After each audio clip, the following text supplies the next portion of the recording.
안녕하세요. 이원재입니다. 4월 20일 월요일입니다. 깊이 있는 이야기만 하는 고품격 경제방송 이원재 끝내주는 경제 라이브 시작하겠습니다. 윤석열 대통령하고 이재명 더불어민주당 대표가 굉장히 오랜만에 영수회담을, 윤석열 대통령 되시고 나서는 처음으로 영수회담을 이번 주에 열 전망입니다. 그래서 무슨 얘기를 하는 게 좋을지 제가 좀 권고를 드리려고 합니다.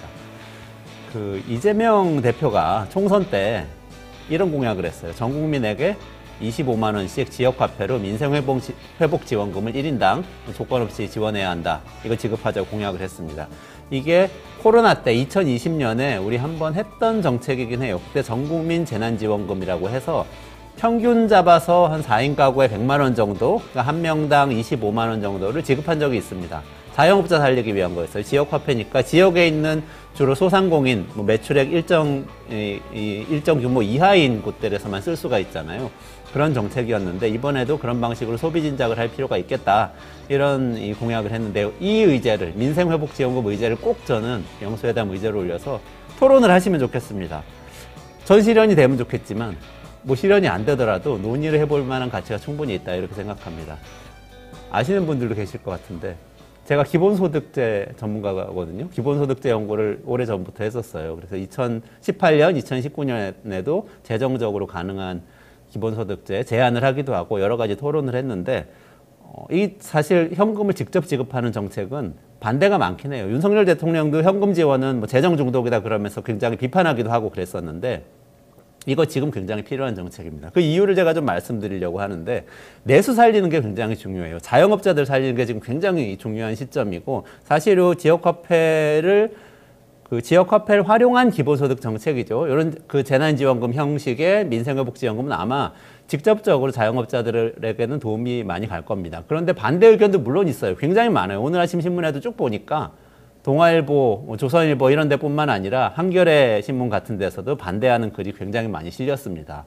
현금을 직접 지원하면 안 된다는 거예요. 근데 지금 반대하는 논리의 핵심은 사실 물가가 많이 올라 있는데 이렇게 현금을 지원하면 그 돈으로 소비를 진작할 수는 있겠으나 물가가 더 오를 거다. 돈이 풀리니까 사람들이 더 많이 쓰니까 이렇게 이 비판을 하는 건데요. 이거는 잘못된 비판이에요. 윤희숙 전 의원 같은 분은 지난 총선 때에 이재명 대표의 공약에 대해서 바보 같은 소리라고 비난을 하기도 했어요. 물가 오르는데 돈 풀면 물가 더 오른다 그러면서. 근데 사실 윤희숙 의원이 공부 안 하신 거예요. 이분 경제학 박사신데 한참 전에 연구하셨잖아요. 지금은 정치를 오래 하셨기 때문에 공부 제대로 안 하신 것 같은데 제가 말씀드릴게요.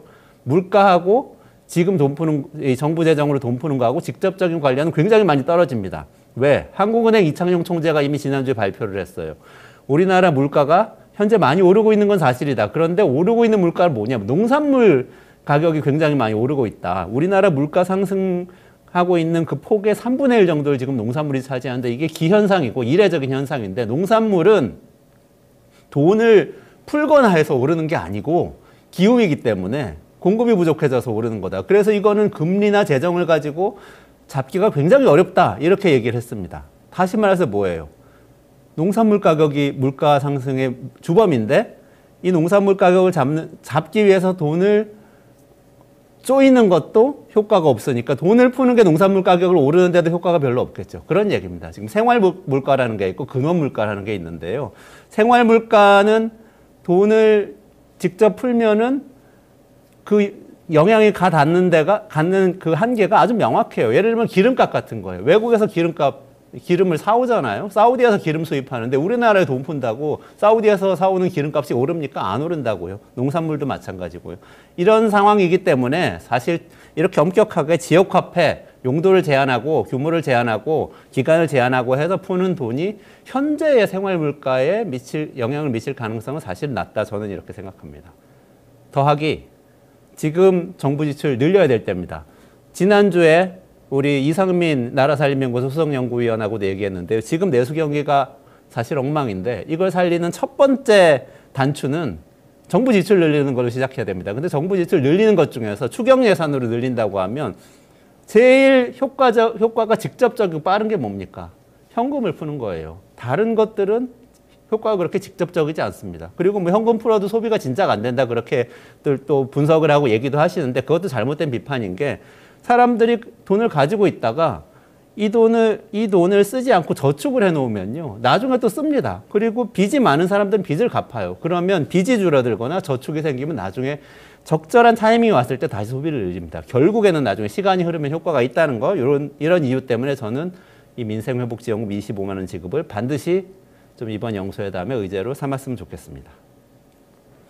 기본소득에 대한 얘기는 드릴 말씀이 많지만 조금 미뤄두고요. 오늘 방송 소개해드리겠습니다. 오늘은 서울신문 홍희경 기자 나오시는 날이에요. 그래서 검사들의 속사정, 요즘 젊은 검사들이 줄사표를 내고 있다고 하는데 검찰 조직이 지금 어떻게 되는지, 대통령도 검사고 여당 대표도 검사였는데 어떻게 지금 되고 있는지 이야기 깊이 있게 말씀드릴 거고요. 지난번에 의대 정원 문제 가지고 굉장히 깊이 있는 말씀 드려서 큰 인기를 얻었던 그런 분이니까 꼭 들어보세요. 그리고 뒷코너에서는 박흥수 사회공공연구원 철도전문위원 나오셔서요. GTX 철도 지하화 이런 총선 공약이 어떤 문제가 있었는지 또 앞으로 어떻게 철도를 살려야 되는지 이 문제 좀 깊이 있게 다뤄볼 예정입니다. 잠깐만 기다리시면 다시 돌아오겠습니다.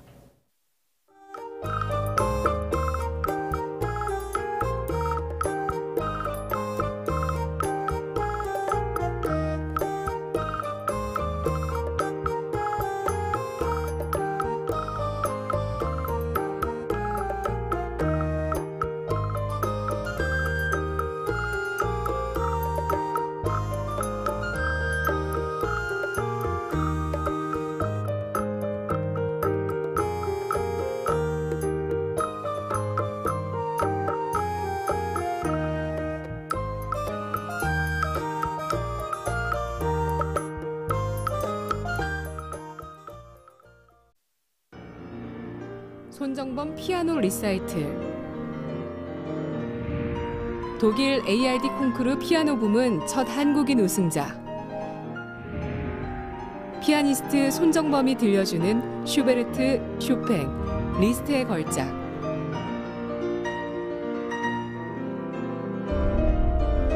5월 2일 토마토홀. 많은 성원 바랍니다.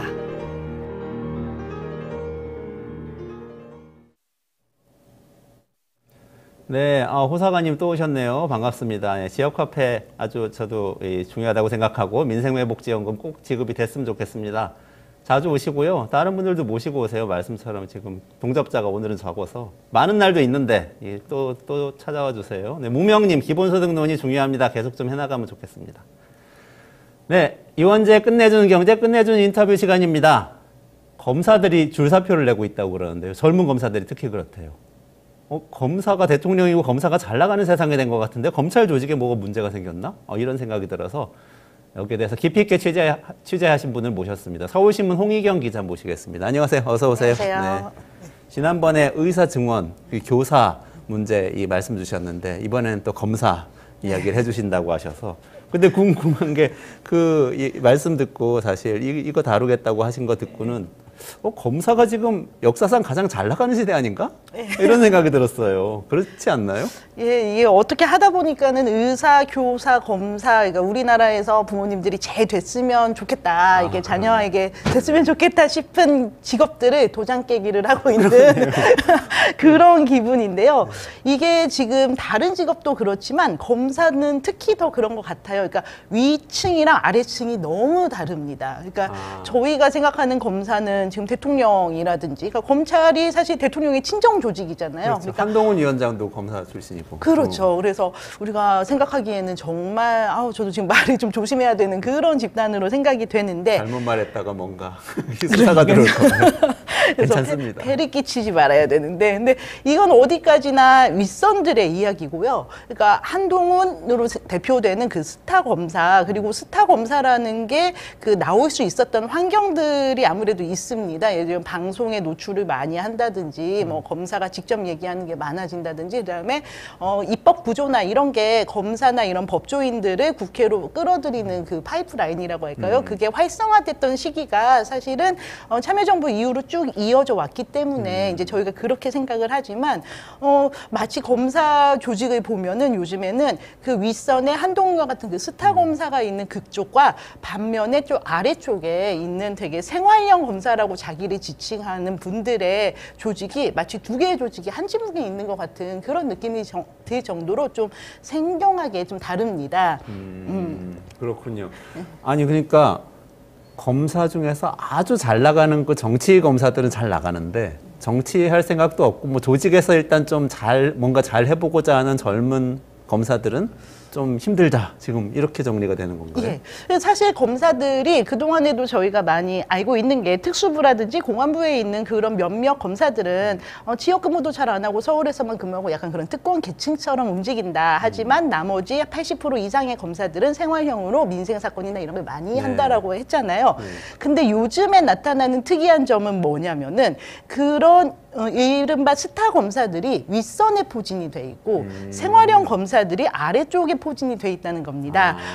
그래서 아예 하는 내용이 다르다고 아까 말씀을 드렸는데요. 예를 들면 저희가 기자들이 이제 검사들이 많이 취재를 하니까요. 근데 취재하는 방식도 되게 요즘에 달라졌어요. 예를 들면 요즘 압수수색을 저희가 어떻게 취재를 하냐면은요. 그 전에 이제 그 압수수색을 하면은 보통은 한 수사관 4-5명의 검사 1명 요렇게 해서 주로 아침에 그러니까 해가 뜨자마자 이제 들어갈 수 있도록 그런 식으로 많이 압수수색이 나가요.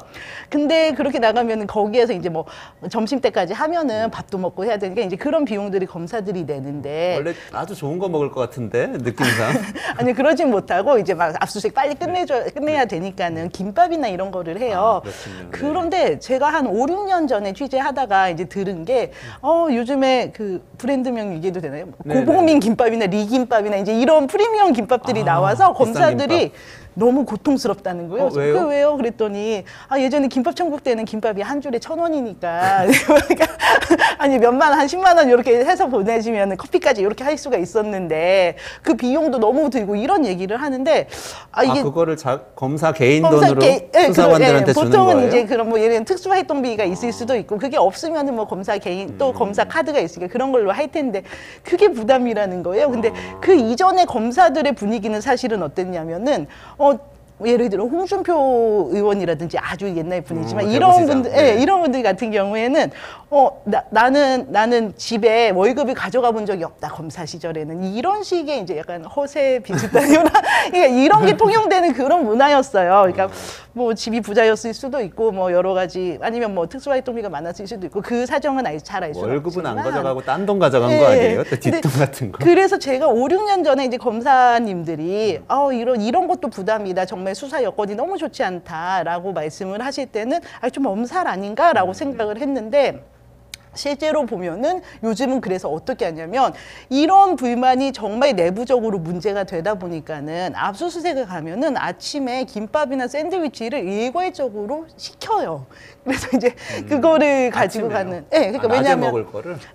이제 그렇게 해야지 뭐 영수증이나 이런 거 처리도 되고 그리고 아침에 먹고 나갈 수도 있고. 근데 그런 비용 자체를 그러니까 검사 개인에서 이제 조직에서 좀 영수증 처리할 수 있는 그런 돈으로 바꾸고 하는 시스템 개편이 생겨요. 그래서 기자들 같은 경우에도 아침에 이제 이렇게 그 벌크로 샌드위치나 김밥이 왔는지 안 왔는지를 보고 오늘 압수수색 나가나 안 나가나 이제 그런 취재를 하고. 오늘 샌드위치 들어갔다 뭔가 그러니까 압수수색 원래 좀 비밀리에 하는 거죠. 미리 얘기 안 해주고. 근데 샌드위치 들어갔는데 뭐 있는 거 아니에요? 하고 근데 취재하고. 뭐 그게 검사실의 이제 예산 문제 때문에 저희가 취재 루트가 하나가 더 생기는 그런 일도 생기고 하는데 그러니까 정말로 이게 그 위쪽이랑 아래쪽의 문화가 되게 다른 거예요. 그리고 실제로 통계적으로 보면은 최근에 이 젊은 검사들이 옷을 벗는 게 진짜로 많이 나오고 있습니다. 지난해까지 최근 5년 동안 연평균 90명 정도가 이제 그 검사들이 이제 퇴직을 했는데요. 이 중에 한 4분의 1 정도가 10년 차 이하 평검사라는 통계가 좀 있었어요. 90명이면 높은 거고 전부 몇 명이나 되나요, 검사가? 검찰이 2014년 이후에 검사 수가 동결이 되는 한 2,000명 정도입니다. 2,000명 정도. 그래서 5% 정도가 계속 그만둔. 그래서 예전에는 검사 동일체라고 해가지고 왜 그 자기 기수에서 높은 기수에서 총장이 나오면은 그 기수가 한꺼번에 옷을 벗고 이제 검사들이 옷을 벗는다는 거는 약간 이런 느낌이었죠. 또는 부장 검사를 한 다음이 정관예우하기에 딱 좋거나 이럴 때여서 사실은 조금 주니어급이 된 다음에 옷을 벗었는데 최근에는 이렇게 10년 차 이하에서 평검사가 MG 검사들이 옷을 벗으면서 된 거예요. 근데 아까도 말씀드렸다시피 2,000명 정도로 검사 수는 동결이 됐는데 아래에서 빠져나가잖아요. 그리고 신규 임용도 로스쿨 도입 이후로는 조금 줄어든 면이 있어가지고 검사들의 인구 피라미드의 검사 조직을 그리면은 약간 역삼각형까지는 아니더라도 항아리 형식으로 나오게 되는 겁니다. 이제 그러다 보니까는 과연 이 검사 조직이 계속 지속 가능할 것인가, 정말로 더구나 수사나 이런 경험할 수 있는 부분은 검경 수사권 조정 이후로 줄어들었기 때문에 이런 게 계속 될 수 있을까? 계속 검사의 역량이 유지될 수 있을까라는 얘기가 내부에서부터 나오기 시작을 하고 있는 겁니다. 그래서 말씀하신 내용이 뭔가 일반 대기업에서 벌어진 일하고 좀 유사한 측면이 있는 것 같네요. MZ 사원들 때문에 요즘 뭐 부장님들 MZ 사원들 자꾸 나와가지고 걱정해다 이런 얘기 많이들 하시는데. 네, 맞습니다. 근데 저는 또 드는 의문이 그래도 총수가 2,000명으로 유지된다고 말씀하셨잖아요. 그럼 좀 밑에서 나가도 숫자가 유지되니까 수사 자체는 우리 국민 입장에 수사만 잘 되면 되는 거잖아요. 그럼 수사 자체 할 역량이 있는 거 아니에요? 그러니까 그렇게 되면은 좋은데 좀 그렇지가 못한 게 정부나 공공기관은 민간 기업이랑 달리 꼭 해야 될 업무가 있잖아요. 그리고 그거에 맞춰서 조직 구성을 하는데 그러다 보니까는 양이 많으면서 그러나 시급하게 처리해야 될 문제들은 아래 이제 실무 직원이나 현장 직원들이 많이 그것이 담당을 하게 되고요. 그게 아무래도 검찰에서는 이제 수사 그 자체겠죠. 수사나 기소 업무겠죠. 그런데 직원들이 고령화가 그 윗선은 그러면은 어떤 걸 하냐면 결재하고 가르치고 훈수를 둔다든지 뭐 이제 아니면 좀 어려운 사건을 그 심의하고 요런 역할들을 간부급은 하게 되잖아요. 그런데 검찰 직원들의 고령화가 이뤄지면은 결재하고 이런 인원은 늘어나는데 실무적으로 일을 하는데 투입되는 자원은 줄어듭니다. 게다가 이번 정권이 들어서서 사실은 검찰이 계속 주목을 받았는데 그 이유는 특수수사, 그것도 정치권 쪽의 특수수사가 대규모 인력이 투입되고 장기화되고 이런 이유 때문이었잖아요. 근데 정원이 유지가 되고 그다음에 현장 일선에서 할 수 있는 아래쪽에 그 실무 인력들은 더 줄어드는 상황에서 특수부 수사는 장기화되다 보니까는 원래 형사부에 한 8명, 9명 정도가 배치가 돼 있는데 여기에서 이제 인력을 빼가다 보면은 형사부 하나가 막 3, 4명으로 한 부가 좀 한 6개월 이상 유지되고 요런 일까지 생겨서 지방검찰청 하나에 지방검찰청에 이제 형사부가 있고 특수부가 있으면요. 이제 형사부에는 사건이 정말 많이 들어오기 때문에 이제 그렇게 하더라도 한 달에 뭐 한 몇십 건의 사건을 해야 되는데 그러다 보니까는 한 부에다가 그러니까 한 사람당 그렇게 하는 거니까 한 부에다가 8에서 9명 정도는 정원이다. 그래야지 사건 수사를 할 수 있다라고 배치를 해 놓습니다. 근데 그 특수부에서 사건이 막 돌아가면 이건 시급하게 해결해야 된다라는 이제 미명하에 형사부에서 검사들이 데리고 가서 수사를 하는데 파견 형식으로요. 그런 식으로 형사부 검사들이 다 빠져나가다 보니까 잔류하는 검사가 한 3, 4명 절반 정도만 남아있는 그런 기형적인 형태까지도 나오고 있는 거죠. 그래서 가뜩이나 수사할 여건도 안 좋고 그다음에 그 권한도 많이 떨어져 있고 그리고 일도 많다라고 하는데 여기에다가 일이 더 가중돼 버린 지금 이런 상황이 검찰에서는 나타났습니다. 특수부 수사라는 게 그러니까 예를 들면 뭐 박근혜 전 대통령 탄핵과 관련된 뭐 그런 국정농단 사건 수사라든지 뭐 아니면 일부 재벌 대기업들의 어떤 뭐 비자금 사건이란 이런 것들이 이제 특수부에서 그렇죠. 하는 거죠. 그럼 뭐 되게 흥미로운 게 우리는 그런 사건이 벌어져서 수사를 많이 하면 뭐 그냥 좋은 거 아니야? 아니면 뭐 정치적인 성향에 따라서 아니 그건 잘못된 거야. 야당 인사를 탄압하는 거 이렇게만 생각했는데 글로 배치되는 검사가 어차피 똑같은 검사 풀에서 나오는 거니까 우리 민생을 책임지는 형사 수사를 덜 하게 된다. 이렇게 되는 거네요. 그렇습니다. 그리고 특수부로 가는 게 그런 식으로 파견을 가는 게 옛날에는 약간 어떤 특혜 내지는 특권이라고 보는 시각도 많았죠. 그래서 저희가 스타검사라고 하는 윤석열 대통령이라든지 아니면 한동훈 비대위원장이라든지 전부 이제 이런 경로를 통해서 특수부 검사를 우뚝 쓴 거잖아요. 그런데 그때는 약간 그 국민적인 지지라든지 이런 거가 결합이 된다면은 되게 좋은 예가 될 텐데요. 현재 특수부 수사에서는 조금 성과가 매우 지지부진하게 나는 면이 있고요. 그리고 검찰이 이 수사를 해도 이거를 두고 팬덤이 다르게 형성이 돼가지고 오히려 비난받고 억지 수사라는 얘기를 듣고 또 나중에는 검사들이 사법 처리되는 그런 경우까지 생기면서 여기에 대해서 이제 그 검사들의 선망이 조금 덜해진 부분도 있습니다. 그래서 이제 형사부에 남아있는 검사는 남아있는 대로 힘든 거고 특수부로 간 검사 역시 이거를 막 응원을 받아야 될 텐데 그 부분이 좀 안 돼서 검사들 스스로의 사기가 많이 떨어졌다. 그리고 그게 이제 MG 검사들의 이탈로 나타난다. 이런 얘기들이 계속 나오고 있습니다. 그렇게 된 이유가 그러면 정치적인 수사를 너무 많이 해서 그런 건가요? 아니 문화적으로 MZ세대는 조금 달라져서 그런 건가? 아니면 뭔가 제도가 바뀌어서 그런 건가? 어떤 이유인 거예요? 검찰 같은 경우에는 이게 전부 다 합쳐진 것 같아요. 근데 그래서 오히려 검사들의 이런 인력 구성이라든지 검사들의 검찰 수사 역량의 뭐 감소라든지 이런 부분은 일반 정부라든지 대기업이나 이런 쪽보다 오히려 일반 정부보다 대기업이랑 좀 유사한 면이 나옵니다. 그게 왜 그러냐면은요, 그 정권 때마다 검사들의 조직을 흔드는 몇 가지 일이 좀 있었는데요. 예를 들어 문재인 정부에서는 아시다시피 검경 수사권 조정이 있었잖아요. 그래서 검사가 수사할 수 있는 부분이 그냥 법적으로 제약이 됐습니다. 그래서 예를 들면 저희가 흔히 아는 뭐 검찰 수사 흔히 아는 게 명예훼손 같은 게 있는데 명예훼손은 지금 검찰이 수사를 못하게 되어 있어요.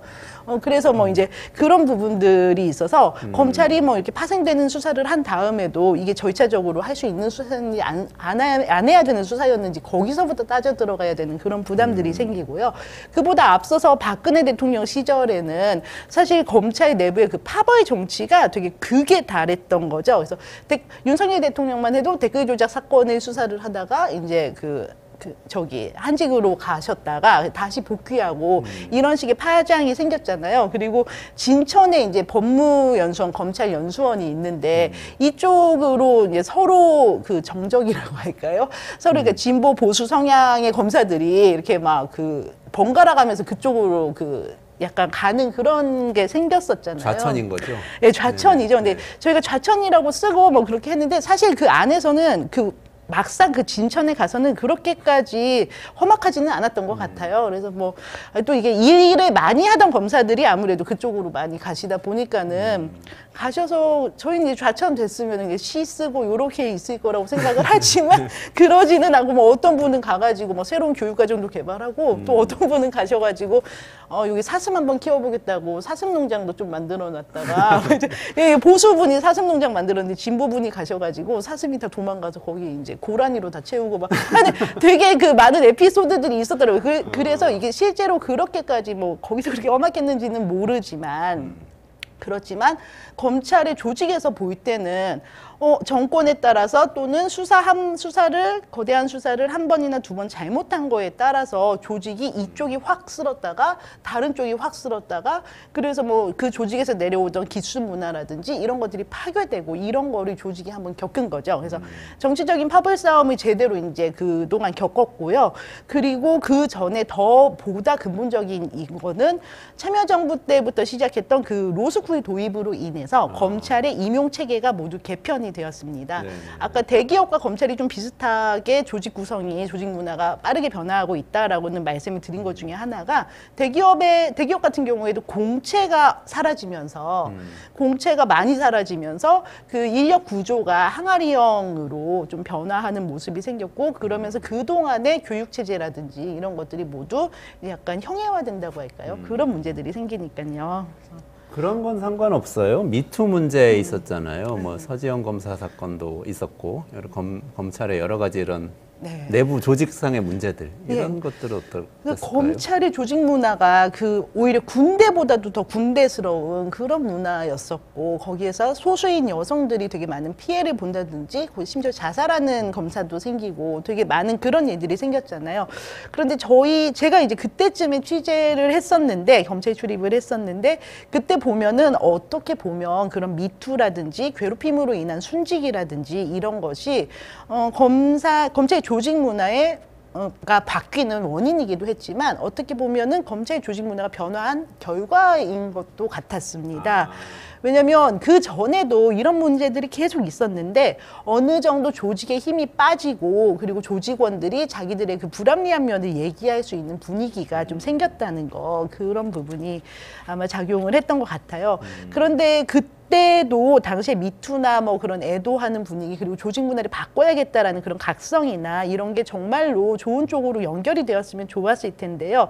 실제로는 그것이 검찰 내부의 파벌 싸움이라든지 정치적으로 누군가를 밀어내고 하는데 악용되는 그런 일들이 더 많았던 부분도 있습니다. 그러니까 그때가 자정을 한다든지 아니면은 새로운 시대에 맞춰서 검찰 조직을 변경할 수 있는 어쩌면 기회였었는데 그거를 좀 놓쳤다고 할까요? 그렇습니다. 그러네요. 지금 말씀을 듣다 보니까 어떻게 보면 이게 조직이 정상화되는 거 아닌가 하는 느낌도 좀 있어요. 어떤 거냐면 예를 들면 뭐 샌드위치 자기 돈으로 사 먹는 거 당연한 거죠. 예전 같으면 무슨 스폰서 기업가가 와가지고 뭐 현장에 와서 압수수색 현장에 와서 뭐 이렇게 탕수육 사주시고 그러셨을지 모르지만 그런 거 없어진 거잖아요. 그 뒷돈도 없어지니까 김밥 천국에서 살 걸 네 김밥에서 사면 엄청 부담되고 이런 게 이제 되게 정상화된 것 같기도 한데 그거 자체가 나쁜 건가요? 어때요? 힘이 좀 약해졌다는 측면도 생길 수는 있지만 또 사회적으로는 그것은 사실은 어쩌면 그 검찰 조직 문화의 적폐가 좀 청산되고 그런 분위기가 있었던 거죠. 하지만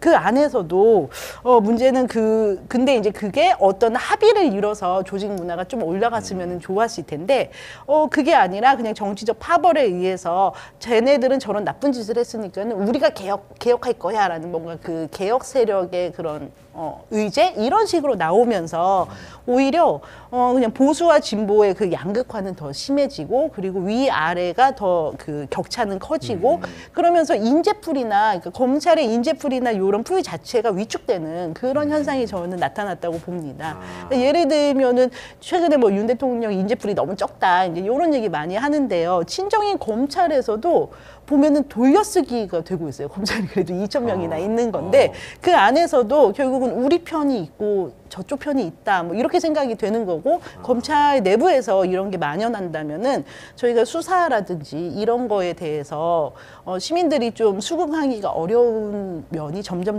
많아질 거 아니에요. 그렇습니다. 또 하나는 결국은 파벌이라는 거는 과거의 적폐를 들춰내고 처단하고 이런 쪽으로 움직이지 미래의 어떤 과제를 우리가 해야 한다라는 식으로는 잘 움직이지 않는 속성이 있습니다. 그래서 아까 압수수색을 잠깐 말씀드렸지만은 검찰이 압수수색을 갈 때요 디지털 포렌식을 할 수 있는 수사관이 한 명이 가고요. 그리고 나머지 다른 일반 수사관이 한 3명에서 4명 정도가 함께 팀을 이뤄서 갑니다. 그래서 좀 이상하지 않나요? 왜냐하면 그 숫자가 반대로 돼야 될 것 같지 않으세요? 그러니까 요즘 같은 경우에는 PC, 휴대폰, 네, 모든 전자기기가 사실은 수사의 핵심이 되어야 되는데 지금 그게 옛날 방식에서 하나도 개혁이 되지 않은 상태예요. 그래서 특수수사나 아까 그게 장기화되는 이유 중에 하나도 디지털 포렌식이 끝나지가 않습니다. 왜냐하면 수사관 한 명이 그걸 다 해야 되니까 할 줄 아는 사람이 적으니까. 수사관 4명 중에서 한 명이 디지털 포렌식을 하고 있으니까요. 그렇죠. 다 PC에 있는데. 반대로 돼야 되는 거잖아요. 그러니까 이런 조직 문화가 기술이나 이런 거를 반영해가지고 빨리빨리 변화를 하고 사실은 실체적인 개혁을 하려면은 그런 식의 미래를 보는 개혁을 해야 되는데 기존의 여러 가지 뭐 밖에서 흔드는 것과 안에서 균열 근데 그게 양극화되는 그런 조직에서는 그런 식의 미래 대비는 잘 이루어지지 않는 게 좀 공통적인 현상인 것 같기도 합니다. 저도 압수수색 현장에 한번 있었는데 깜짝 놀랐어요. 이거를 와가지고 PC를 다 들고 트럭에다 싣고 파란 박스에다 종이 딱 넣어가지고 싣고 가는 줄 알았는데 그게 아니고 포렌식 기기 하나 가서 PC에다 딱 꽂아서 쭉 긁어가지고 착 가져가더라고요, 그냥. 근데 이거를 할 줄 아는 사람이 딱 정해져 있는 거네요, 제가 지금 말씀 듣고 보니까.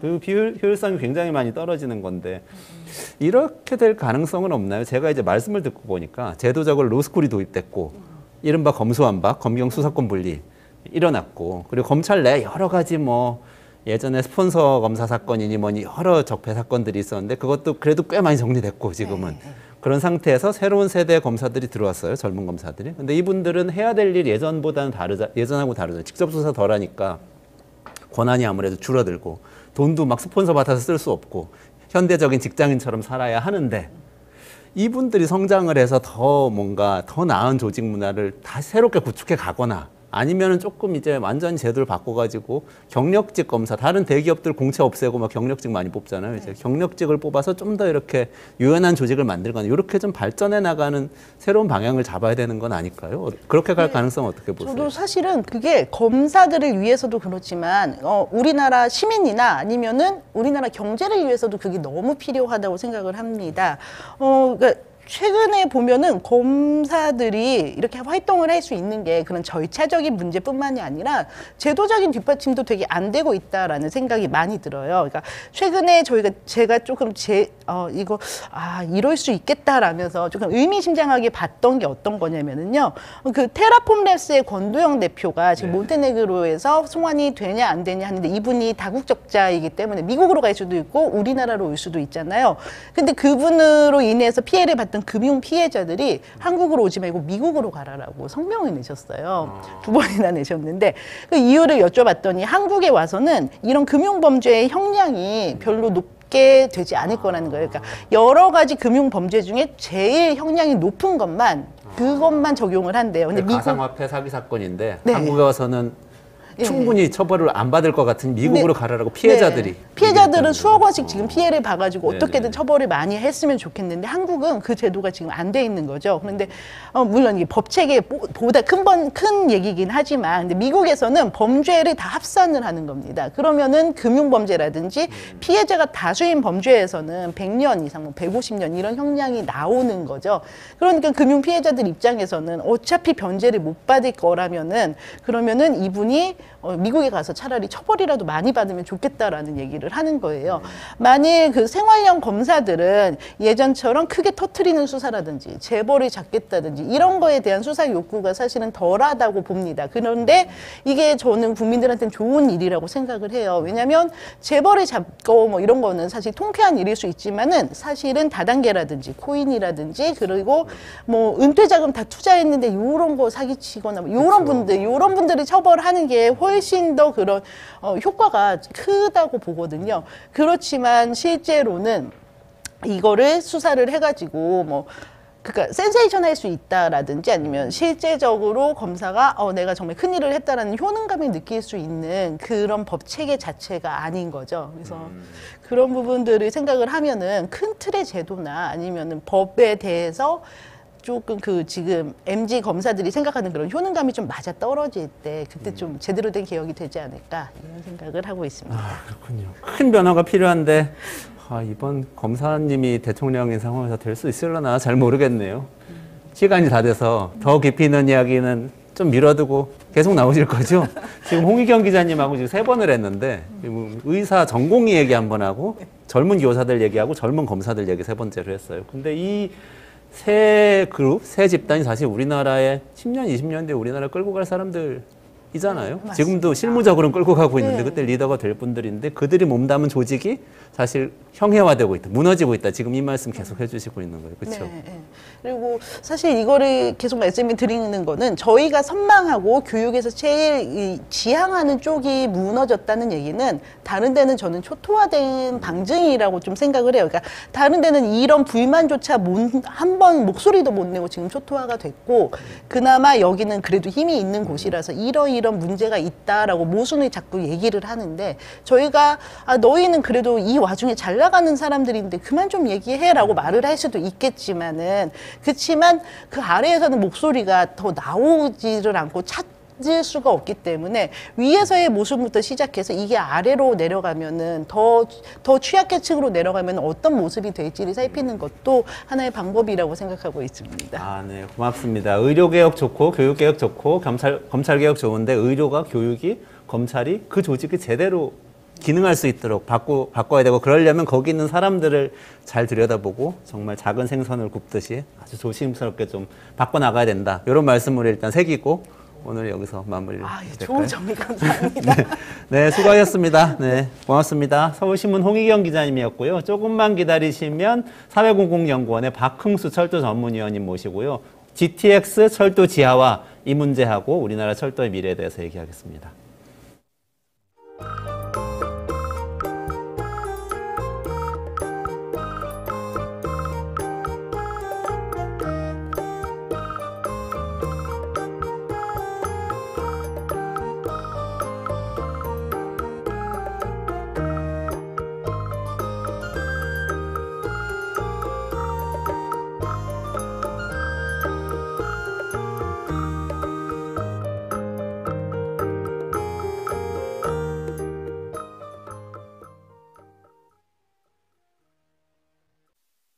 매일 10시 1시간만 투자하면 내 계좌도 10배거. 개장하자마자 급등? 따라잡아도 되나? 1분 대기죠. 점상이 답변해줍니다. 바쁜데 특징 중? 언제 공부해? 1시간만 투자하세요. 점상이 정리해줍니다. 단기로 치고 빠질 종목 없나? 매일 오전 10시 점상이 골라줍니다. 매일 오전 10시엔 점상을 잡아라. 유튜브에서 점상 시크릿을 검색하세요. 네, 이원재 끝내주는 경제, 끝내주는 인터뷰 시간인데요. 특별한 시간을 마련했습니다. 지난 총선 때 이 얘기 많이 들으셨죠? GTX 시대 열겠습니다. 그리고 우리 집 앞에 있는 철도 지하로 넣어서 공원으로 만들어 드리겠습니다. 그러면 집값 오릅니다. 괄호 하나 있고. 많이 들으셨죠? 이 이야기 뭔가 허상이 있다. 이런 얘기를 해주실 텐데 특별한 분을 모셨어요. 박흥숙 사회공공연구원 철도 전문위원님 모시겠습니다. 안녕하세요. 어서 오세요. 안녕하세요. 네. 제가 자칭 타칭 철도 덕후라고 듣고 또 되게 저는 놀라웠던 게 실제 현장 기관사 출신이신데 지금 철도 정책 전문가로 활동하고 계시다고 들었어요. 본인 소개 잠깐만 해주시죠. 뭐 이렇게 멀리 올라가면 이제 어린 시절에 철길 옆에 살긴 했는데요. 딱 뭐 어린이들이 그렇듯 기차가 마냥 좋았던 어린이였고, 근데 딱 거기까지 왔고 이제 철도에 본격적으로 관심을 갖게 된 계기는 기관사 일을 하면서 이 철도가 갖고 있는 매력에 한번 푹 빠지게 되면서 공부를 하게 됐고, 그러다 보니까 이제 덕후 소리를 듣게 됐는데, 하여튼 오늘 또 재미난 이야기로 시청자분들을 만나 뵙고 싶습니다. 네. 그 모시게 된 계기는 사실은 지난 총선 때 저희도 뭐 여러 차례 이렇게 가볍게 얘기를 많이 하긴 했는데요. GTX 얘기도 하고 뭐 철도 지하화하고 철도가 이렇게 많이 의제로 떠올랐어요. 한동훈 이 비대위원장도 가서 수원 가서 철도 지하화하겠다. 그리고 윤석열 대통령 때 맞춰서 민생 토론하면서 GTX 뭐 땡기겠다 이 얘기도 하고. 그래서 이것들을 일단 근데 뭐 돈은 엄청 많이 들어서 비현실적이다 이런 얘기도 있고. 이거 전체적으로 어떻게 평가하시는지 조금 듣고 싶습니다. 일단 뭐 철도 지하 이야기는 한 20년 전부터 계속 선거 때마다 얘기가 됐고요. 또 선거가 끝나면 아주 당연하다는 시 유야무야 됐었는데, 근데 문제는 선거가 이제 총선, 뭐 대선, 지방선거 이게 계속 반복되다 보니까 공약이 계속 그때마다 부활했고, 그래서 처음에는 철도 지하 문제 같은 경우는 이제 경인선 지하화에서 시작됐는데, 이게 계속 선거가 반복되다 보니까 뭐 경부선 지하화 또는 이제 지역 뭐 서울 지하철 지상 구간 지하화 또 이제 지방 도시들 여러 곳에서도 지하화 얘기가 나왔습니다. 그래서 근데 이제 이 지하화 문제는 보통 여야 그 정치권이 극한 대립을 하는데 대결 구도를 갖는데 이 지하만큼은 그러니까 동일하게 공이 두 정치인들이 하나의 어떤 통일하게 만드는 이슈 같아요. 그래서 근데 이제 지금 계속 대통령부터 뭐 각 여야 정당 대표들까지 나서고 있는 마당이고 지난해에는 이제 특별법까지 통과가 됐거든요. 그래서 또 국토부도 연구경에 들어갔고요. 철도 지하화 특별법인데. 그래서 어떻게든 이제 가시적인 움직임이 있을 것으로 보이는 상황인데, 근데 그런 의문은 듭니다. 그러니까 정말로 대한민국이 반드시 이뤄내야 될 시대적 과제가 철도 지하화인가라는 의문이 드는 거죠.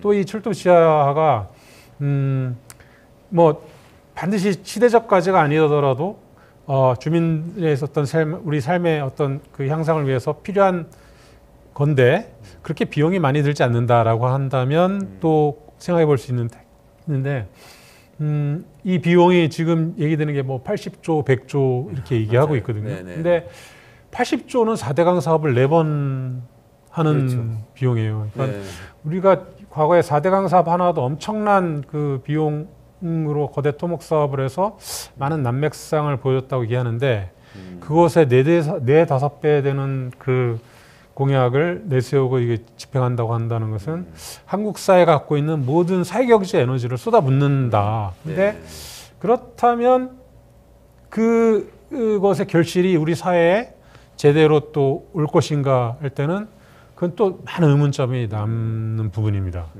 그러니까 조금 더 그 표현해서 말씀을 드리자면 이 정치인들이 얘기를 할 때 재원 문제에 대해서는 확실한 답을 하는 사람들이 없어요. 그러니까 80조, 100조 들어가는데 그럼 그걸 어떻게 할 거냐? 당신들은 그럼 어떻게 할 거냐? 그러면 다 민자 사업을 한대요. 맞아요. 그렇게 얘기했어요, 이번에도. 근데 예를 들면 이제 뭐 민주당에서도 그 옛날에 그 과거에 뭐 김포대교의 어떤 민자 사업의 폐해를 얘기하면서 이 무료화를 해야 된다. 이 민자 사업이 엄청나게 시민들의 어떤 그 압박을 하고 있다. 비싼 요금으로. 근데 그렇게 민자 사업을 비판했던 분들이 이 철도 지하는 또 민자 사업으로 재원을 충당한다고 합니다. 그러면 어떤 민자 사업은 선한 민자 사업이고 어떤 민자 사업은 악한 민자 사업이냐 그런 게 아니거든요. 그리고 이 민자 사업이 그동안 한국 사회에 줬던 폐해들이 어떤 것이었는지 과거의 뉴스들을 몇 개만 검색해도 나오는데 그런 어떤 문제점들을 극복할 수 있는 사업 추진 재원을 모금할 수 있는 사업 추진 방식이 있는지 이런 것들에 대해서 사실 답이 없거든요. 그리고 이게 시도하면 한 20, 30년 앞으로 쭉 진행될 건데 지금 이런 공약을 내놓는 분들은 한 뭐 60대 뭐 이런 분들인데 이제 미래는 나 몰라라 하는 걸 수도 있거든요. 그리고 이제 그 민자 사업을 또 하게 되는 것은 이제 이 한국 사회의 아주 중요한 인프라, 공공 인프라를 금융자본의 어떤 유동성 자금의 어떤 운명에 맡긴다는 건데요. 그리고 또 민자 사업을 통해서 이 수익이 회수된다고 주장하는 분들은 그 부지 개발을 통한 수익을 통해서 이 공사비를 얼마든지 이제 확보할 수 있다라고 얘기를 하는데, 근데 이제 생각해 보면 이 민자 사업이 성공하기 위해서라도 부지 개발이 잘 돼야 돼요. 그러면 부지 개발이 잘 된다는 건 건설사가 거기서 수익을 내야 된다는 건데, 그렇게 수익을 내야 되는 전제 조건은 그 부지의 건물이나 땅값이나 임대료가 많이 올라가서 건설사들이 거기서 충분한 수익을 얻어야 됩니다. 그러면 그렇게 얻는 수익들이 과연 서민들한테 서민들의 몫이 있을까, 그 과정에서. 또는 그런 부동산 개발이 만에 하나 실패한다면 거기서 파생되는 손실은 다 누구의 몫이냐? 다 시민들, 납세자인 시민들이 메꿔내야 하는 거거든요. 그래서 그리고 이제 이런 건 재원뿐만의 문제가 아니라 지금 한국 사회의 가장 큰 문제 중에 하나가 임박한 어떤 기후위기 이런 것뿐만 아니라 인구 소멸, 그러니까 지역 소멸, 인구 절벽 이런 것들도 많이 있는데 그 중에서 아주 심각한 문제가 지역 소멸 문제거든요. 그런데 한국 사회의 사회 경제적 재화를 주로 이 민자사업 철도 지하는 주로 서울과 수도권입니다. 그렇죠. 네. 여기 다 쏟아붓는 건데 이번에도 한동훈 위원장이 수원 가서 하겠다고 했던 게 화제가 됐었으니까요. 네, 근데 이런 경우에는 지금 지역을 살리자 이런 것도 부족한 판국에 지역사회의 어떤 산소호흡기를 떼버리는 결과, 그래서 대한민국의 균형 발전 이런 어떤 이 지역의 어떤 자생력 확보 이런 것과는 동떨어진 문제라서 사실 저는 좀 무섭습니다. 이제 철도 지하를 시대적 소명으로 생각하는 분들이 이제 국회나 행정부에서 일을 하게 될 텐데, 이걸 정말 신념을 갖고 추진하게 되면 그 결과가 과연 어떻게 나올지 저는 상당히 걱정됩니다. 박사님, 저는 사실 이런 생각은 들어요. 저는 이제 상황을 좀 이해가 되는데 뭐냐면 지역구에 출마한 정치인이 철도 지하화를 상대당에서 한다고 그러는데 저는 안 하겠습니다 하긴 굉장히 어려워요. 왜 그러냐면 우리가 서울 연희동에 경의선 철길이 철도 없어지고 나서 얼마나 좋은 동네 됐냐 이거를 다 알고 있거든요. 그래서 거기 가서 나는 안 하고 철길 그냥 놔둘래요 하면은 굉장히 불리해지는 거예요. 그렇죠. 그래서 사실 저는 그렇게 약속해가지고 당선되고 나중에 유야무야된 것도 이해를 해요. 막상 하려고 그러면 몇 조 원 드는데 이거를 말씀하신 대로 내가 책임질 수 있는 거냐. 내가 예산을 부어서 하자고 해서 책임질 수 없으면 민자를 유치해야 되는데 민자 유치하려면 지금 서울 강남 지역에도 재건축 잘 안 되잖아요. 건설사한테 엄청나게 특혜를 줘야지 여기 투자를 할 텐데 그럼 내가 그것까지 할 수, 나 그것까지 못 하겠어. 그냥 조용히 이렇게 넘어갈래 하고 넘어가는 것 같아요. 근데 이 부분에서 혹시 뭐라고 얘기를 해야 될까? 그러면은 지역 주민들은 당연히 철도가 없어지고 공원이 생기는 게 좋아요. 상권도 생기면 좋겠어요. 이분들에게 설득할 논리가 좀 있어야 되지 않나요? 어떻게 얘기를 할 수 있을까요? 그러니까 이 GTX를 비롯해서 이제 철도 건설 정보가 제일 빨리 공유되는 곳이 이제 부동산 커뮤니티거든요. 뭐 제일 빠릅니다. 그리고 이미 이제 이렇게 오래됐고 또 정치인들도 이 공약을 내세울 때 이 여기 생기면 집값이 오릅니다를 강조하는 거예요. 그리고 이제 이 경의선 철도 지하 같은 경우는 아주 그 특화된 공간입니다. 우리가 이제 어떤 사례를 갖고 이렇게 되면 너무 좋겠다. 지금 경의중앙선이 지하화돼서 이 공원 얼마나 좋냐라고 하지만 이 경의선 같은 경우는 아주 특수한 경우입니다. 여기는 열차가 다니지 않았던 그냥 거의 폐선에 가까운 지역이었고요. 화물열차가 하루에 한두 대 정도 다녔던 곳. 근데 지금 철도 지하를 얘기하는 곳은 수십 편의 열차가 상시적으로 다니는 곳이고요. 네, 그래서 물론 그런 공약을 해서 지역이 제대로 뭐 어떤 그런 여기 들어오서 그러면 주변이 발전되는 건 당연하고 서로 그런 공약을 내세울 때 나만 그러니까 정치인으로서 나만 그런 공약을 안 내세우면 그러면 좀 문제가 있지 않을까 이런 생각도 들긴 하지만 이것은 한 지역구나 어떤 개인의 정치인의 문제가 아니라 우리 사회의 어떤 중요한 사회적 의제로 던져놔서 철도가 지역사회에서 어떤 위상과 역할을 가져야 되는지 그 기능과 역할을 어떻게 수행해야 되는지를 좀 전체적으로 공유하고 그 속에서 철도망에 대한 구체적인 어떤 공유와 이 계획들을 세우게 된다면 왜냐하면 너도 나도 다 이 유치를 한다 그러니까 이제 그때면 뭐 그 없던 역들이 곳곳에 생기는 것처럼 보이게 되거든요. 사실은 그렇게 돼서는 안 되는 것 같고요. 그리고 이제 철도 지하 같은 경우도 지금 한국 이 수도권의 교통의 문제가 있거든요. 뭐냐면 지금 김포선 지옥철로 불리죠. 또 경의중앙선도 그렇죠. 헬 경의중앙선이라고 부르거든요. 그다음에 뭐 지하철 7호선이나 4호선은 출퇴근실에 가보면 거기는 야 이거는 만약에 닭들을 그렇게 했으면 아마 동물보호단체에서 이거는 이 항의가 들어왔을 거예요. 동물학대라고. 근데 구호선도 마찬가지고. 예, 구호선도 마찬가지고요. 그런 문제들을 비용을 들여서 해결해야 될 게 산적해 있는데 그 철도 지하는 그런 용량 문제를 하나도 해결하지 못하는 거예요. 똑같은 걸 지하로 넣는 네, 그냥 지하로 넣는 거거든요. 그러면 그러니까 결국은 그거 이제 이 토공 개발을 통해서 계속 그 개발에 근거한 성장만 이루겠다는 거거든요. 그러니까 지하로 넣고 용량은 안 늘리고 집값만 올리겠다 이렇게 돼버리는 거네요. 예, 그렇게 되면 우리 시민 생활의 어떤 개선, 또 교통 용량의 확대라든지 철도를 중심으로 교통체계 개선, 뭐 이런 온실가스 절감 이런 문제의 사회적 문제는 하나도 해결 못하고 집값을 올려야 되는데 만약에 지금은 또 부동산 개발로 과거처럼 막 그러니까 성장하는 시기가 지났다고 전문가들은 또 얘기하거든요. 맞아요. 투자가 안 돼요. 예. 그래서 그런 투자가 만약에 안 돼 버리면 진짜 엄청난 사회적 비용을 매몰 비용으로 버리게 되는 그런 상황이 이 철도 지하가 지금 달리고 있는 길이 아닌가 생각이 철도 지하 하겠다고 법 만들고 이렇게 딱 스타트만 해놓고 투자는 안 되고 막 이렇게 방치될 수도 있다 이런 걱정을 말씀하시는 거네요. 투자는 그러니까 몇몇 선들은 그래도 수익성이 있다고 판단되는 곳은 투자가 들어올 건데요. 지금 뭐 GTX A선뿐만 아니라 C선, 뭐 B선, C선, D선, E선 계속 확장되고 있거든요. 이제 뭐 선거가 앞으로 몇 번 더 지나면 뭐 K선, 뭐 X선까지 나올 수도 있습니다. 근데 그 얼마든지 공약을 내놓을 수 있으니까요. 근데 그런 모든 곳에 투자를 하겠다고 나서는 민간 자금도 없을 거라고 보고요. 그래서 이런 것들을 효율적으로 조정할 수 있는 것이 결국 행정부 그리고 이 철도 전문가와 이 도시 전문가 또 이 정당들이 더 적극적으로 결합해서 한국 사회에 정말 중요한 개혁을 위해서 철도는 어떤 역할을 하고 이 개발은 어떻게 방향을 잡아야 되는지 그런 것들을 사회적으로 고민을 좀 해봤으면 좋겠습니다. 그러면은 말씀하셨으니까 GTX로 넘어가서 좀 궁금한 거 좀 여쭤볼게요. 철도 지하화는 뭐 하여튼 민자유치 불확실하기 때문에 이게 쉽게 시작해야 될 사업은 아니고 그런다고 용량이 늘진 않는다 하셨는데 GTX는 땅 밑으로 뚫어서 180km 이렇게 달리면 용량이 늘어나고 또 교통이 빨라지는 그런 장점은 있는 거 아닌가요? 그러니까 뭐 이게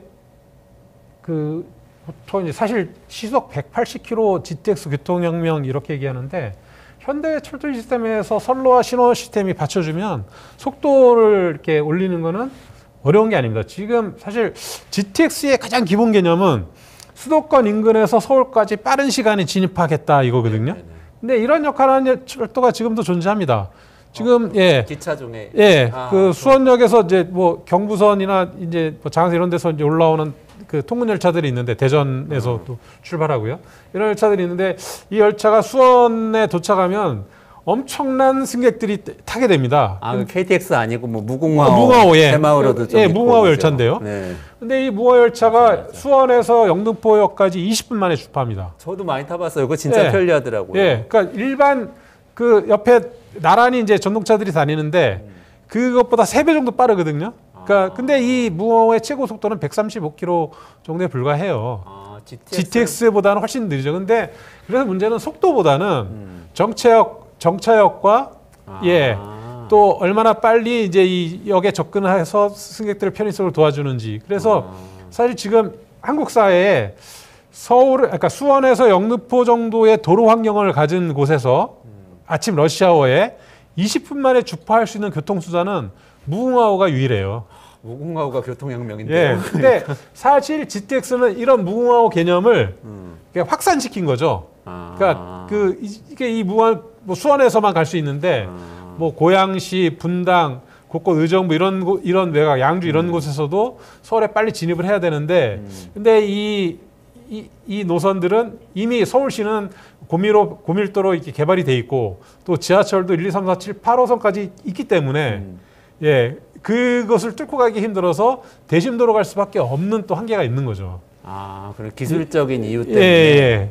대심도라는 것 자체가 무슨 혁명인 건 아니고요, 그러니까. 그렇죠, 예. 뭐 대심도는 모스크바 지하철도 뭐 꽤 스탈린 시대에 지어진 것도 대심도로 지어진 지하철이 있으니까요, 100년 전에. 역시 철도 덕후답게 역사가 쫙 나오네요. 그거 자체가 혁명은 아니고 그러면 중요한 거는 빠르게 어쨌든 아니 빠르다기보다 서지 않고 가는 게 중요한 거예요. 서지 않고 직선으로 쫙 가는 거. 열차는 이제 뭐 최고 속도보다 사실은 출발해서 도착까지의 뭐 속도 전 과정을 통한 표정 속도라는 게 중요한데 이 표정 속도를 얼마나 빨리 확보하느냐가 핵심이라서 결국은 뭐 KTX도 그렇고 GTX도 그렇고 정차역이 많을수록 시간은 더 걸리는 게 많은 겁니다. 근데 이 GTX도 또 어떤 문제가 있냐면 GTX가 개통되면 곳곳에서 서로 우리 동네 역을 내달라는 게 이제 그 정치인들의 공약이 되고 또 주민들의 서원이 됩니다. 그렇게 되면 또 GTX의 효율성은 그에 비례해서 또 약간씩 떨어질 수 있는 거죠.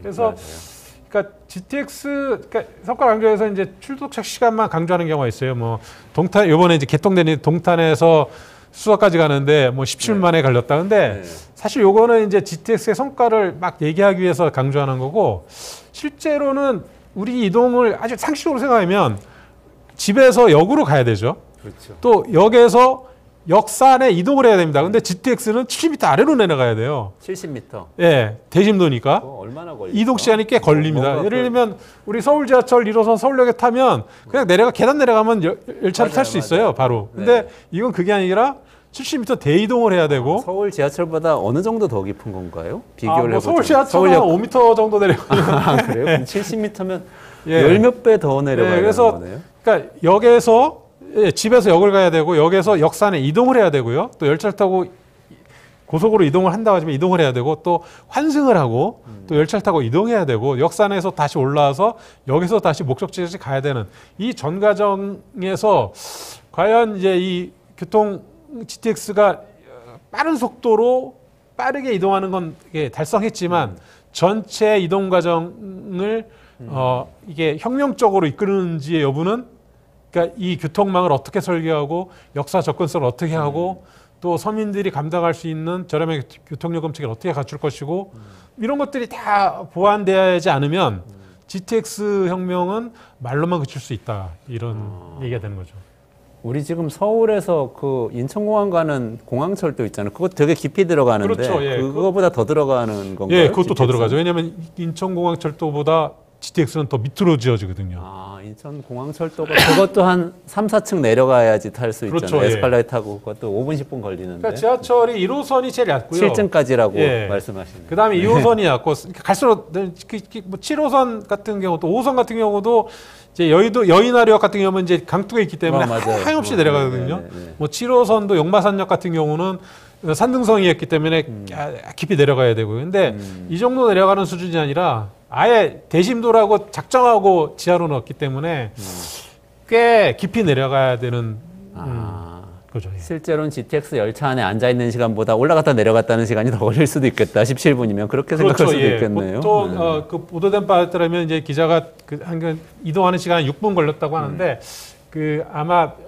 일상적인 평균적인 시민들은 6분 이상이 걸릴 수도 있고요. 그러면 올라갔다 내려오는데도 12분이거든요. 거의 수소에서 동탄 가는 시간에 예, 못 먹는 시간이 되는 겁니다. 그러면 말씀하시는 거에 따르면 GTX를 뭐 빠르게 가는 거나 깊이 파는 거나 이런 걸 고민하는 것보다는 다른 걸 고민해야 될 것 같은데 뭐를 고민을 해야 되나요? 이게 어쨌든 교통 용량이 지금 중요한 네. 거고 뭐 철도는 또 그래도 자동차보다 낫다고들 지금 얘기하는 거잖아요. 기후위기 시대에 탄소를 덜 배출하고 그렇죠. 그런 얘기도 예. 하고요. 철도만한 교통수단이 없죠. 그래서 철도가 갖고 있는 장점들이 있음에도 불구하고 철도가 갖고 있는 단점은 도어 투 도어 서비스가 안 되는 겁니다. 어쨌든 철도를 이용하려면 그러니까 차가 편한 게 그냥 아파트 주차장에 내려서 시동만 걸면 탈 수 있는. 근데 철도는 아무리 그게 좋아도 환경이 좋아도 역에 가야 되잖아요. 그래서 그렇죠. 네네네. 시민들이 역으로 쉽게 접근할 수 있는 접근성을 개선하는 게 가장 중요한 또 과제입니다. 그래서 철도망을 설계할 때 이 철도역을 교통의 중심지 또 환승의 중심 센터로 만드는 것이 굉장히 중요한데요. 이번에 동탄역도 접근성이 나빠서 굉장히 문제가 많다고 얘기를 하고 있거든요. 그래서 빨리 이런 접근성을 확보하는 연계 교통수단이나 이런 것들이 확보되지 않으면 이 애초에 예상했던 수요를 맞추지 못하는 계속 맞추지 못하는 상황이 벌어질 수 있고요. 그래서 그런 연계 교통망 그다음에 접근성 또 문제는 또 그런 거죠. 아무리 좋아도 이걸 타고 싶어도 못 타요. 지옥철이라. 네, 그렇죠. 근데 그러면 이걸 용량을 늘려야 되는데 그 용량을 확충할 수 있는 다양한 어떤 이 새로운 이 부설 계획이라든지 망 확충 계획이 있어야 되는데 철도 지하 같은 경우 말씀드렸듯이 그냥 기존에 있는 거를 그냥 있는 거기 때문에 안 되고 또 그 이 GTX로만 안 되는 그 외에 여타의 이 교통 분담 수송 분담률을 자동차 수송 분담을 줄일 수 있는 그런 역할을 할 수 있는 교통망 확충을 어떻게 할 것인지도 지금 과제로 남겨졌다고 봅니다. 그렇군요. 그 과제는 시간이 모자라서 나중에 한 번 더 모셔서 들어야 될 것 같은데요. 과제 세부적인 내용은. 근데 제가 궁금한 거 한 가지만 더 여쭤볼게요. 아까 지방 소멸 문제 말씀하셨잖아요. 이렇게 철도 지하화도 수도권에서 하고 GTX도 수도권에서 놓으면 지방에는 어떻게 하냐. 물론 지방에 갈 돈을 여기 직접 쓰는 건 아니지만 우리 사회 전체적으로 보면 끌어다 쓰는 측면이 있겠는데 근데 저는 또 이런 기사 봤어요. 지방에는 오히려 철도가 없어지고 있다. 이런 기사도 봤는데 이거는 사실인가요? 뭐 철도망이 없어지는 건 아니고요. 그동안 그 지방의 주요 그 노선들의 디젤 동차라고 RDC 디젤 동차라고 그 수도권 그 전동차 같이 생긴 디젤 열차가 있었어요. 네네. 예, 그런 열차들이 내구 연한이 다 돼서 지나서 정비를 계속해서 이제 쓰고 있었는데 그것조차도 안 될 정도로 너무 낡아서 폐선을 시켰거든요. 폐차를 시킨 거죠. 폐선보다는. 근데 그럼 이거를 대체할 수 있는 새로운 열차를 도입을 못했어요. 안 했어요. 예. 여러 가지 이유로. 그게 디젤 열차라고 그러면 네. 지금 아까 말씀하신 수원에서 서울 다니는 무궁화 호하고는 또 다른 거죠? 예, 그런 거는 이거 기관차가 연결해서 객차를 끄는 방식이고, 근데 문제는 이런 디젤 기관차들은 이런 디젤 기관차들은 전기 기관차로 바뀌었는데요. 이 경부선 운행하는 것들은 상당수가. 경부선은 전기 기관차로 바뀌어서 서울 수원 다니고 있고. 근데 문제는 이런 전기 기관차가 끄는 뭐 아까 제가 말씀드린 수원에서 영등포 가는 서울 가는 것도요. 근데 문제는 그 뒤에 딸린 객차, 무궁화 객차들이 너무너무 낡았어요. 이제 이것들도 다 한 2, 3년 안에 다 폐차가 돼야 되는데 이걸 대체할 수 있는 열차들이 지금 ITX 열차들이 등장하고는 있지만 지역의 어떤 말씀해 주신 어떤 그 지역 간 열차들 운행하는 열차들은 이미 폐선이 돼가지고 그러니까 폐차가 돼가지고 그걸 대체할 수 있는 열차들은 사실 지금 없는 거죠. 그리고 또 그런 지역선에 많은 곳은 전철화가 안 돼 있거든요. 그러니까 그러니까 이게 거기에 디젤 차가 다닐 수밖에 없던 이유는 또 전기선이 없기 때문에 그렇게 다닐 수밖에 없던 거죠. 선로가 전기선을 가지고 있어야 예, 그렇죠. 전동차가 전동차가 KTX든 ITX든 뭐 수도권 지하철이든 다니려면 선로만 있어야 되는 게 아니라 전차 설비가 같이 있어야 되는데 근데 그럼 기존에 전차 설비가 안 돼 있는 그 이용객이 많지 않은 곳에 전차 설비를 들이고자 한다면 그 설치 비용이 엄청나게 들거든요.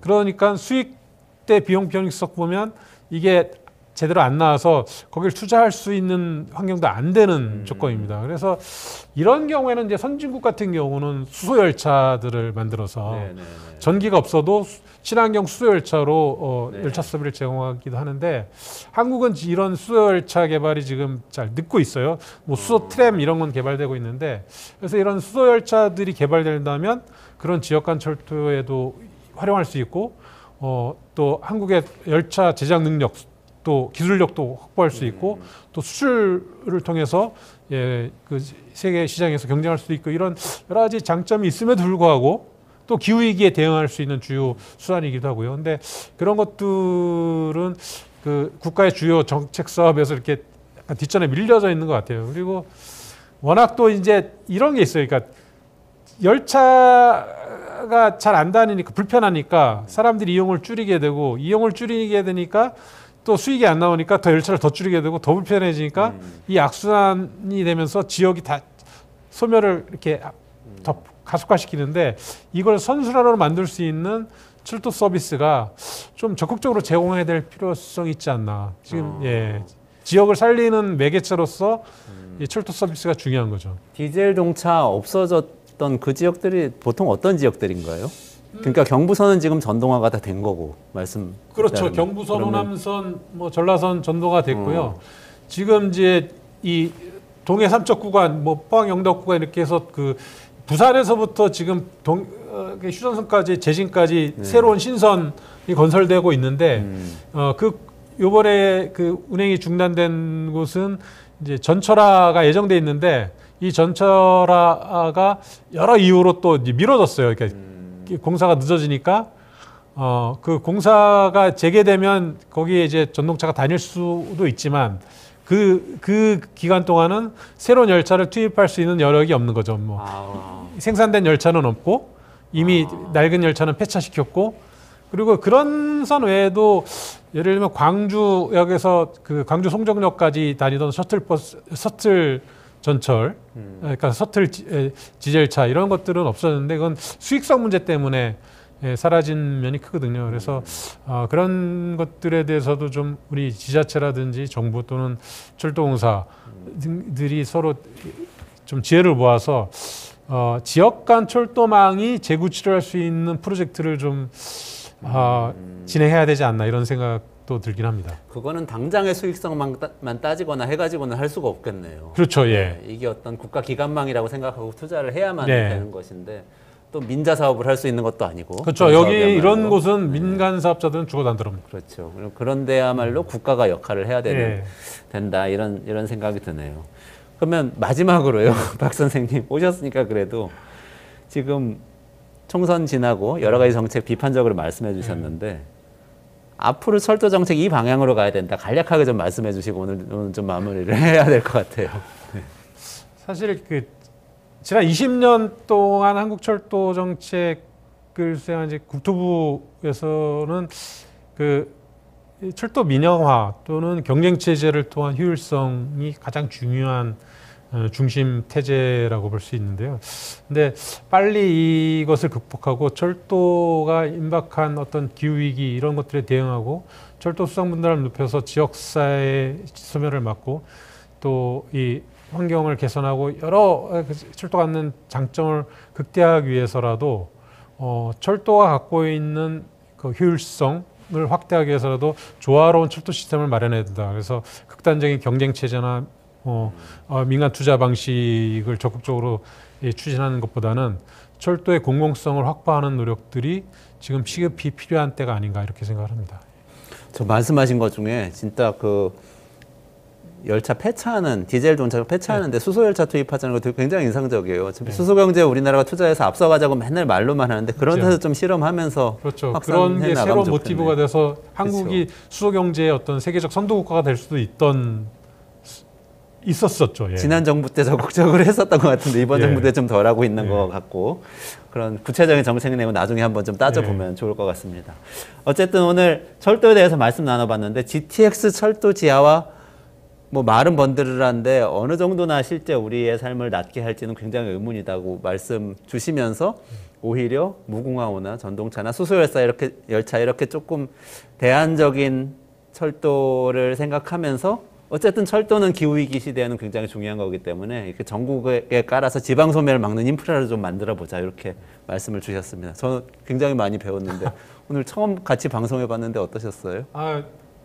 좀 그 시간이 금방 지나갔고요. 그렇죠. 예, 네. 저는 뭐 항상 철도 얘기만 하면 그 신이 나는데 오늘도 많이 즐거운 시간을 가졌습니다. 네, 아까 스탈린 시대 말씀도 해주셔서 그런 철도 역사도 한번 좀 여쭤보고 싶다는 생각이 들어서 나중에 한번 다시 모시겠습니다. 예, 나중에 철도 역사로 한번 찾아볼까 싶습니다. 네, 박흥수 사회공공연구원 철도 전문위원님 모시고 말씀 나눴습니다. 네, 고맙습니다. 예. 수고하셨습니다. 네, 이원재 끝내주는 경제 매일 점심시간 12시 30분에 진행하고요. 내일도 아주 흥미로운 얘기 가지고 다시 찾아뵐 테니까 라이브 12시 반에 꼭 참여해주세요. 고맙습니다.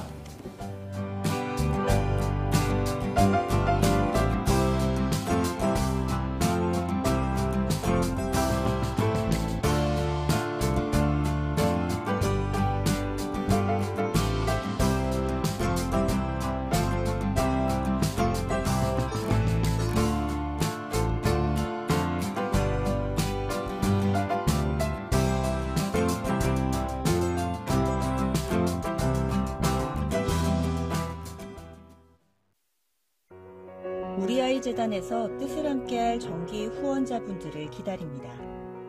우리아이재단은 한반도 어린이를 위한 재단입니다. 배고픈 어린이들에게 영양 가득한 국수를 보내고 영유아 자폐 조기검사 지원, 베이비박스의 이유식 정기 배달, 중증장애 및 취약 아동들을 지원하고 있습니다. 따뜻한 손길을 이어주는 분들께 우리아이 팔찌와 감사 선물을 드립니다.